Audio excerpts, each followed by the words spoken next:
Well, it's kind of like this notion that I think a lot of entrepreneurs employ that might be called the rolling launch.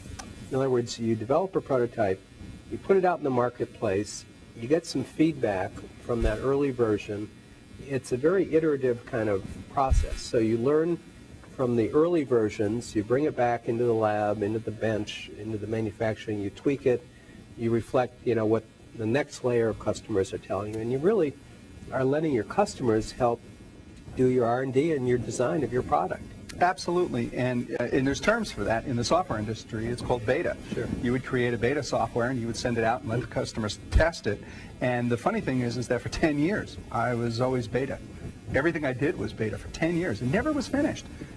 And I didn't ever want it to be finished. We had different versions, but there's a rule in marketing too about beta. If you don't have any competition, your product can be really bad and you'll be successful. But the moment that you get the first bit of competition, even perceived, and there's a big difference between actual and perceived, but to your customer, everybody's competition, then you don't have the flexibility of being bad anymore. When a quadriplegic, the only way he can turn on a light or she is by screaming for help, well, that's not a good alternative. But with my system, they can just puff, look at it, puff, and the light would come on.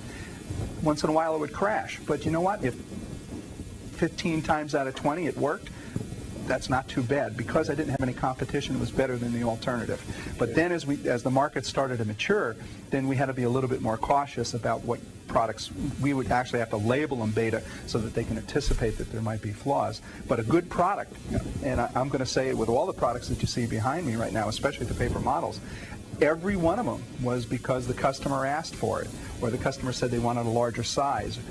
Everything I do is never finalized. It's always in a version, because the customers are always telling us how to improve it if we're only willing to listen.